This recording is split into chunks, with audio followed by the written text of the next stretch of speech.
You can switch between two opposing thoughts relatively easily, but it can be quite tricky to switch quickly between two opposing emotions. Hi, I'm Leisha. Welcome to Never Mind the Magic, a place to explore the understanding of energy, frequency, and vibration so you can create a magical life the easy way. Parts 1 and 2 of this series cover the universal laws and how to manifest our desires.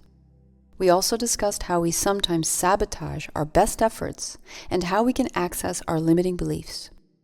If you haven't seen those yet, it might be a good idea to check those out first and then come back here. In this video, we'll cover how energy becomes what we perceive as matter, or how our thoughts, feelings, and beliefs shape our reality. As we saw in part 1, the universe is permeated by an invisible field of energy, vibrating at different levels of consciousness.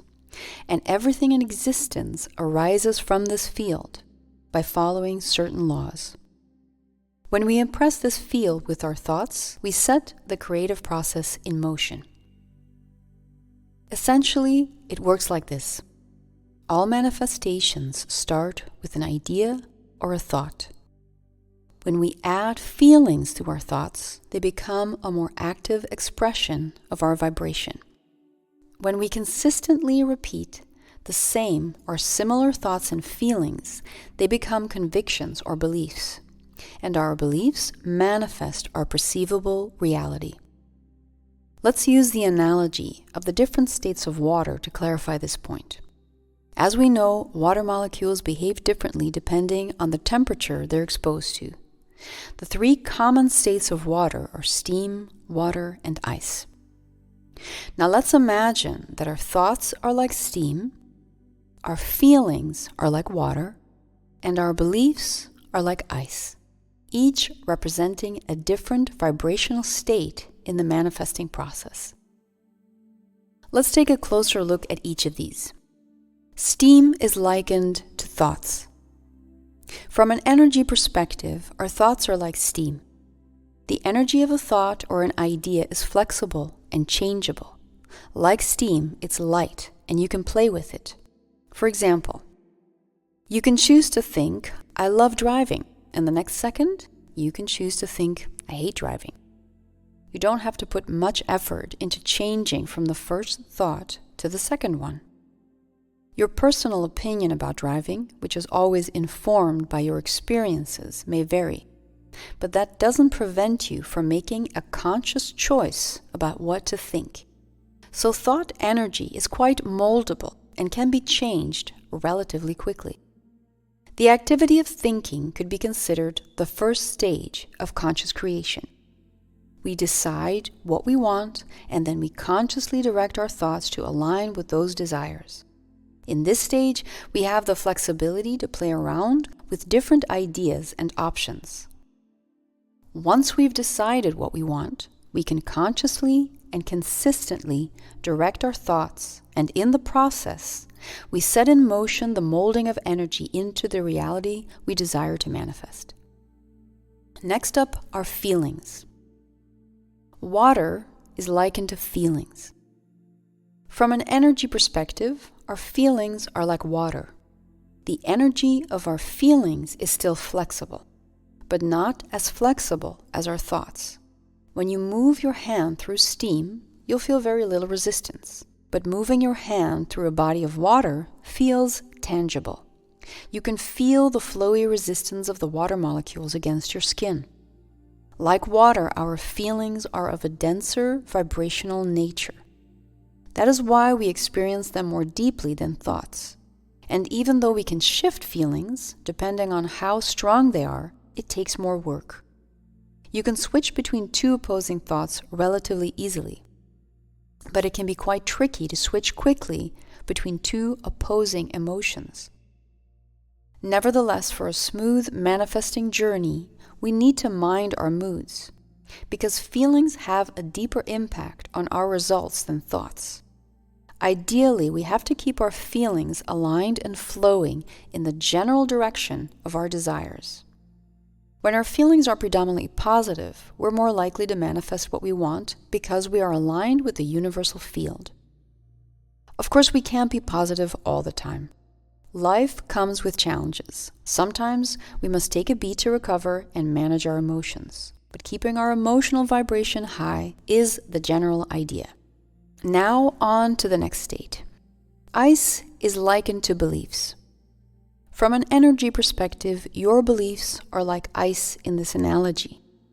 What does that mean? It means that, unlike thoughts and feelings, our beliefs have a more solid, creative effect. They create our tangible, perceivable reality. It may not always be easy or comfortable to accept, but what shows up in our reality is a direct reflection of our beliefs, whether we are aware of them or not. This state of creation is where our thoughts and feelings have solidified.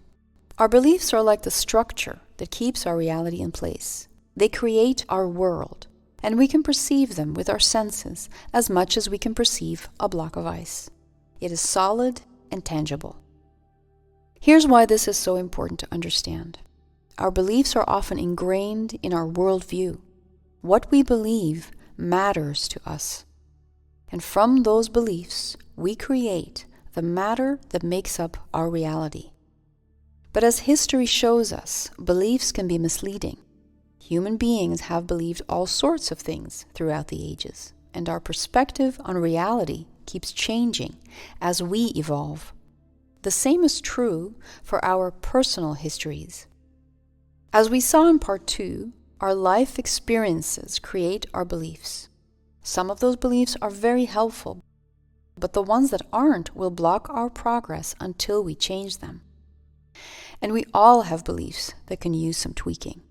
Some are obvious to us, others are less visible. But if we want to change anything about our physical reality, we must look not only at our thoughts and feelings, but also, and most importantly, at what we believe. So, in a nutshell, to sum this up, this is how creation works. What we think, feel, and believe creates our reality. And we've all seen this process in action. Can you think of something you wanted so badly, no matter what, you decided it was going to happen? You focused on it, and you truly believed it. It was not a fleeting thought or a subtle feeling. It was a belief, a certainty. You knew it was going to happen, and eventually it became a reality. This is the simplicity of conscious creation. But even when you're fully aware of the law of attraction and how the universe works, it can still be challenging to transform unwanted manifestations in your life.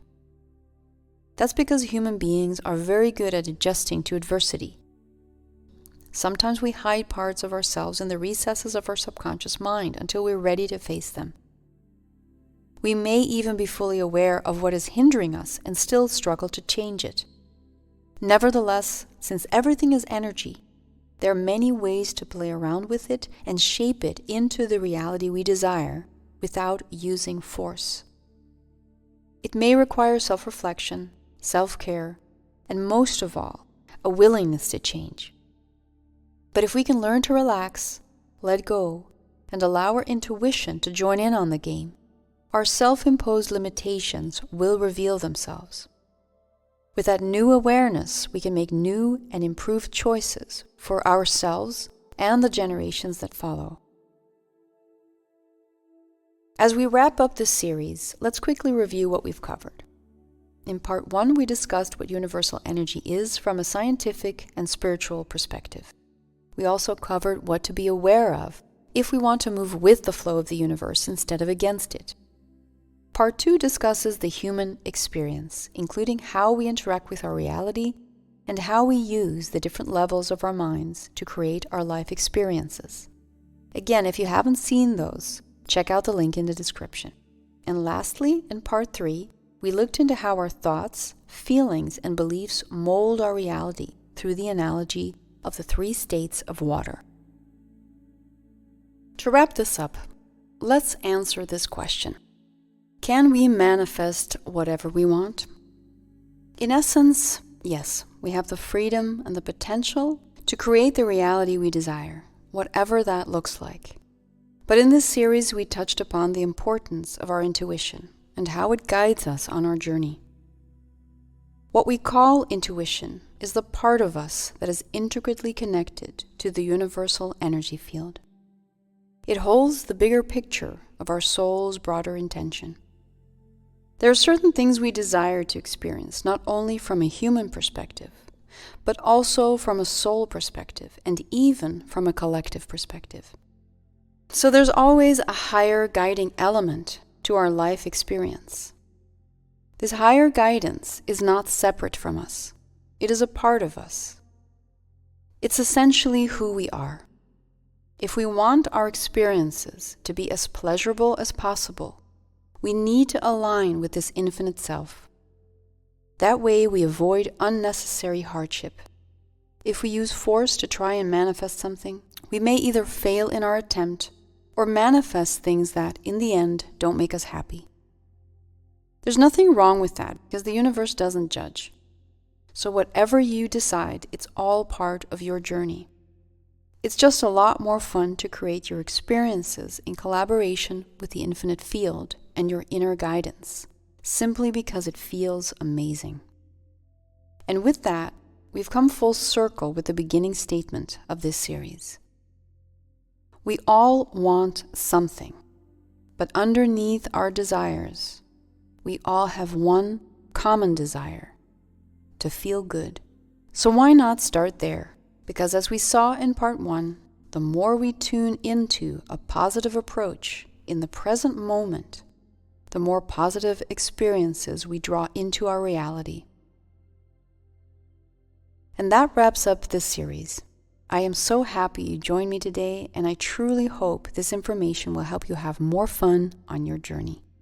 If you liked it, give it a thumbs up, share it with a friend, and if you want to stay in the loop, make sure to click the subscribe button and hit the notification bell.